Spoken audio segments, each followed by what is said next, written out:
Hello, folks. My name is Aladejobi from 88.7 WRSU FM, New Brunswick. I got the chance to sit down and talk to rising pop EDM sensation LIVVIA. So you're going to be hearing a little bit of that conversation, well, the whole conversation in a little bit.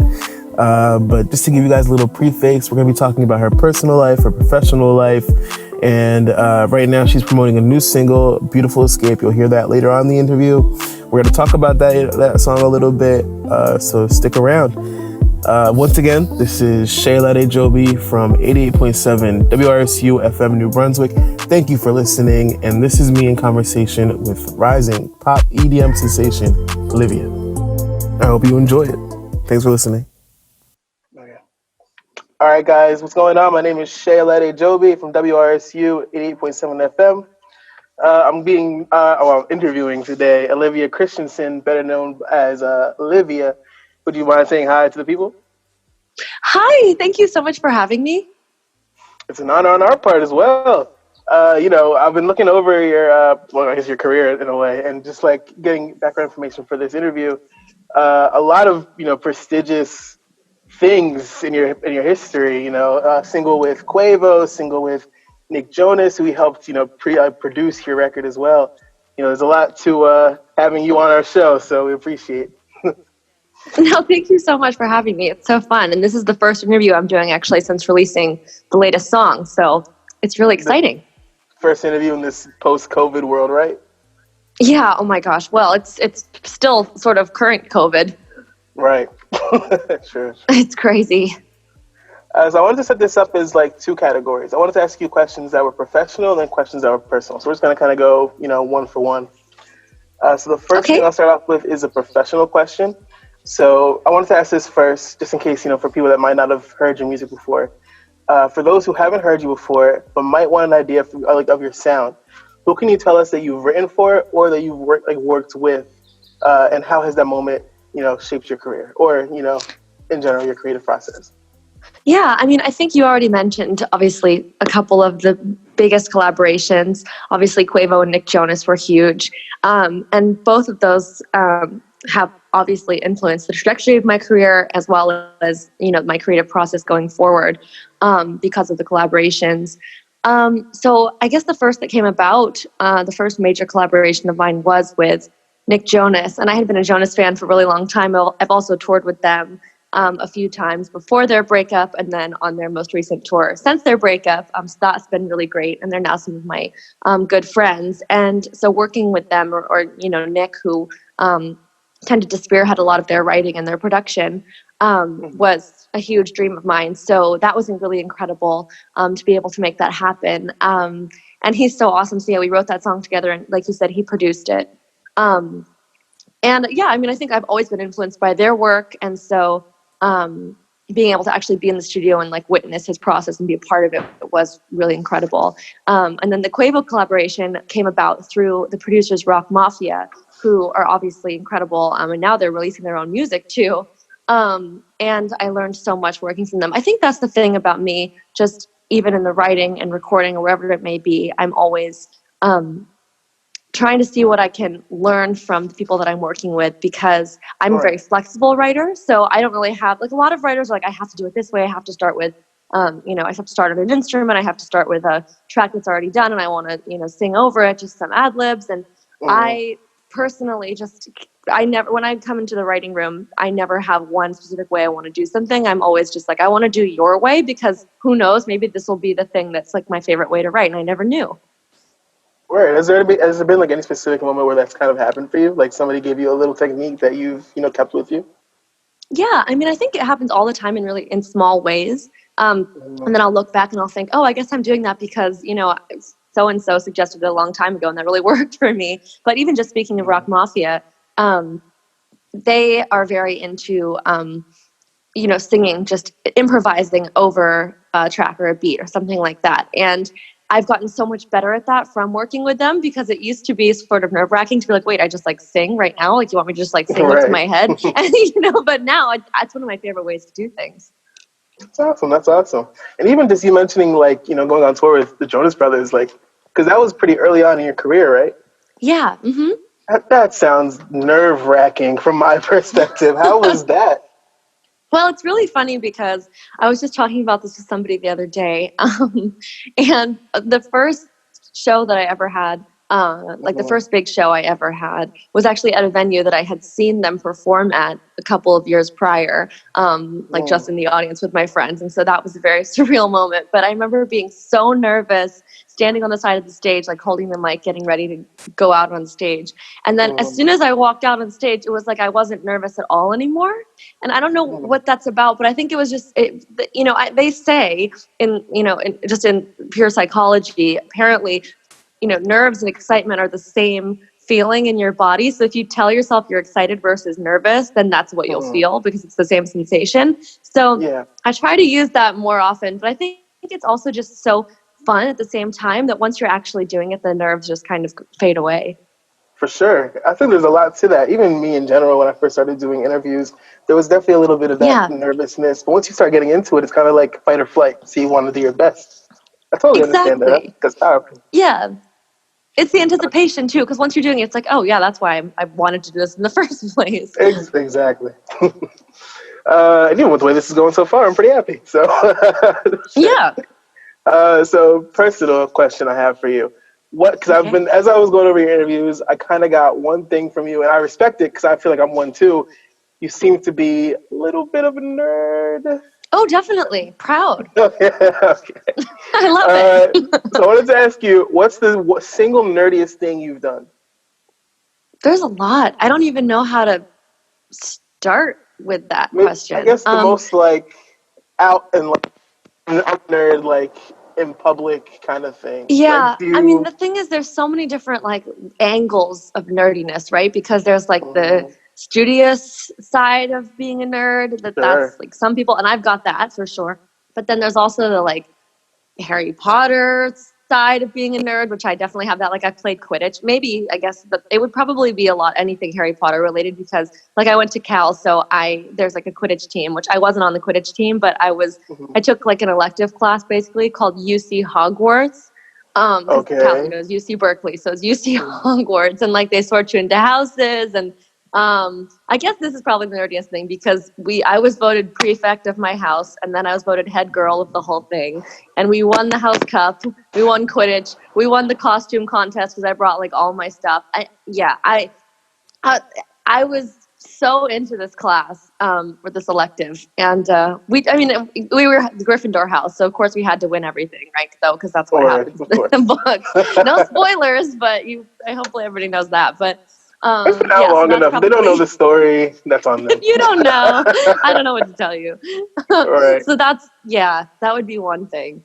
So you mentioned going to UC Berkeley, and even as I was going over the research, I noticed that was a big part of your career, even with your music. So I wanted to ask you, how have you if you have any plans to further incorporate your own life into your music in different ways using what you've learned in school? Because I even saw you did the thing, Women Take Over Wall Street, where you did a concert at Wall Street, which is super cool. Is there another way that you wanted to kind of bring what you got from UC Berkeley into your music?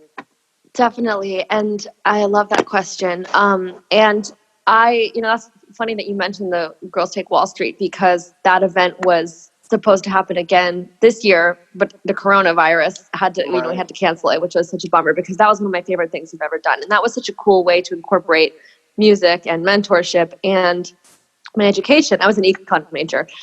So that's why it all connected. And that was just so cool to be a part of. Because I performed and I also spoke to the girls about, my experience and why having a degree in economics has even been useful in a creative career and why it applies to really any career at all. Absolutely. I mean, I just think in general, just any life experience has a huge impact on any kind of creative process, or especially if you're writing, just because it gives you more material.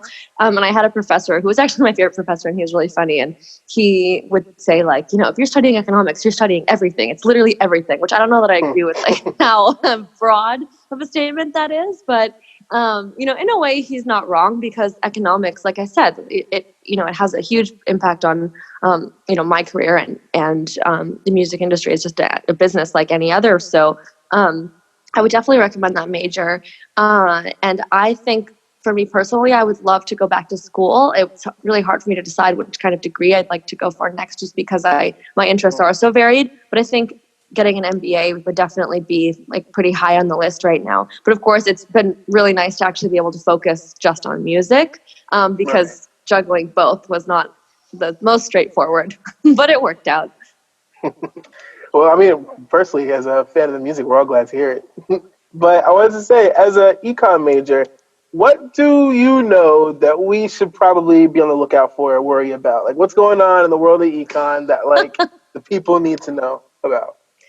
Oh, that's a tough one. I think, people do tend to ask me that. I'm just like, I mean, I don't really necessarily know more than anybody else who's just, reading the news or staying up to date on things. But I think in general, just how volatile things can really be. And just this is a major shock to the economy, obviously, what's going on now. And I think that the effects will be felt for, years and years to come, really. So I think it just depends on, it's obviously going to depend on the actions of the government, of the central bank, what they can do to quell some of this. But it's been really interesting for me to see. And I honestly wish I was in school right now to be with, a lot of my professors that I, remember fondly, and I wonder what they'd be saying to their students right now. And I'm jealous. But in a way, it's been interesting to see that, it'll be like, oh, okay, we're lowering interest rates, but then the stock market crashes further because people are freaking out, oh, well, that must mean that things are really bad. So then the actions that they're taking to try to lessen the effects of the crisis are actually making things worse. And that's been really, really interesting to see how. Yeah, it's really interesting because it's almost like people are wise to it because we had the 2008 crash so recently. It almost seems as though people are like, oh, well, now we know that means there really is a crisis if they feel like they have to act like this. So, that's just one thing that stood out to me. So I think we just have to play it by ear. So kind of just like everyone. To the people, everybody be calm, things might look a little grim, but, keep your wits about you. We can do this together kind of thing. Definitely. And I mean, obviously, if you're looking at just the stock market as indicators, because a lot of my friends are texting me about that. And I'm just like, I mean, the markets, like they say, it's not even really based on anything substantial or anything real. It's just people's perspective of how things are going. So you have to take that all with a grain of salt. Interesting.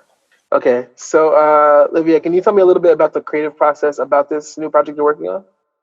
Yeah, so I just released a song called Beautiful Escape, and I actually recorded it during quarantine. So we went drove all the way to LA just for the day, just to record it in the studio.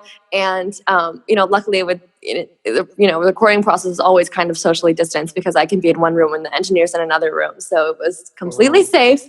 But this song is, really special. It's a very emotional song, and everybody who has, told me about their experience listening to it for the first time or just listening to it over and over, they're like, I just feel this song and this message so deeply. And so that's always so great to hear, because that's obviously the the goal with music. The other thing is this. Oops, sorry. Oh, go ahead. I was just going to say. Sorry. I was going to ask, how was the creative process as far as writing Beautiful Escape in COVID? So I'm sure it's kind of a different. I'm not sure if it's a little bit different for you if you already write, privately or not. No, this song actually was given to me by an incredible writer out of the UK. It's Katie Tiz, who you may know who that is, but she had a huge song with Rock Mafia, who I mentioned that I worked with before. But the funny thing is that connection didn't happen through Rock Mafia, so it's one of those really small world situations. And the song was written a long time ago, but it's really interesting that it comes out now because I think it actually reflects a lot of what's going on even in the world as a whole right now, and also on a personal level for a lot of people. So the timing is just really interesting how that came about. And then we shot a music video that was also socially distanced during quarantine. So I filmed my part at my house, and then the lead actor filmed his part at his house, and it was supposed to be a quarantine romance, like looking at each other across the street. And we're by no means at all across the street, but it really looks like that. It's really funny. I mean, it really turned out so much better than I was really worried. I was like, are we going to be able to pull this off? And it really, really turned out well. So I want to know what you think. To see that. Yeah. Can't wait to see that. So now you've heard a little bit of the creative process behind the creating of Beautiful Escape. Let's actually listen to the song. This is Beautiful Escape by LIVVIA. Every time my heart would stop, you'd start it up again. Every cloud had silver linings when you held me by the hand. Now I don't wanna tell you what we should have had, what we could have had, 'cause what we had was some kind of beautiful, some kind of beautiful escape. 'Cause you used to break my fall, and now it's a broken heart instead. I don't wanna think of what we could have been, what we should have been. 'Cause we were beautiful, and now we're a beautiful mistake.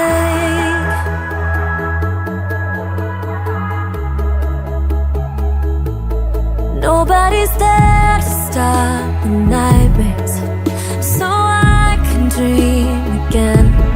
Nobody's there to play the clown, taking me dancing in the rain.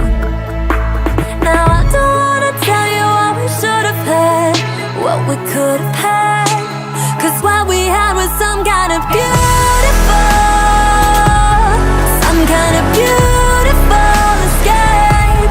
'Cause you used to break my fall, and now it's a broken heart instead.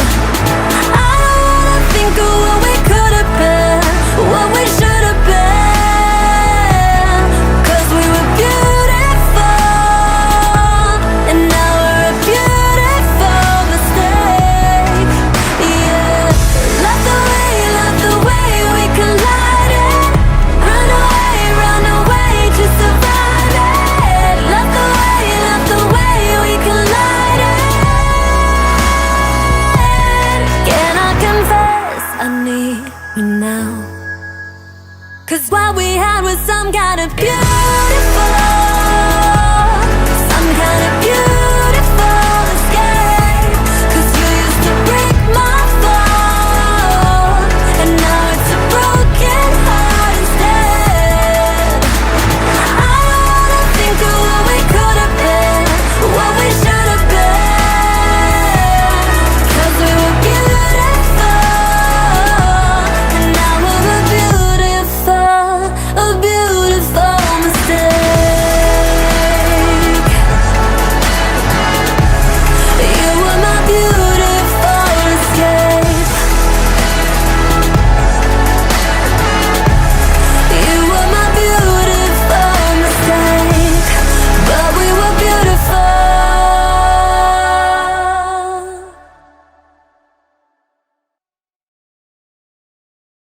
Once again, folks, we're back with 88.7 WRSU FM, New Brunswick. The song you just heard was Beautiful Escape by LIVVIA. And now we're going to get back into my conversation with LIVVIA about more of her personal and professional life. Okay, my next question for you is, what cautions do you have for young women trying to get into the music industry, and what motivators do you have for young women trying to get into the music industry?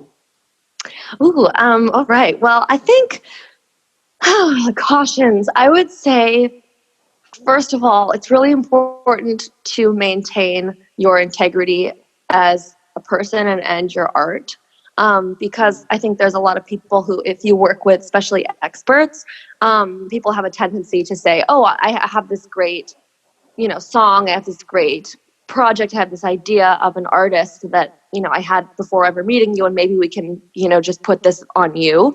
And if that's not what you came into the, the music industry, wanting to be, I don't think if you're ever trying to be something that you're not, it's going to come across, and that's not really going to, it's just people can tell that it's not Yeah. really you, and then it's never going to feel right to you either. So it's not really worth doing if you're not doing your way. And I would say that happens a lot, and that people can maybe be tempted to, sacrifice their artistic integrity for, a greater vision from an expert or somebody, of that sort. And so I would maybe say, obviously, you want to take people's advice, you want to hear their opinions, and you want to consider them, and they can definitely help make who you are the best version of you, but you definitely don't want to, change yourself completely.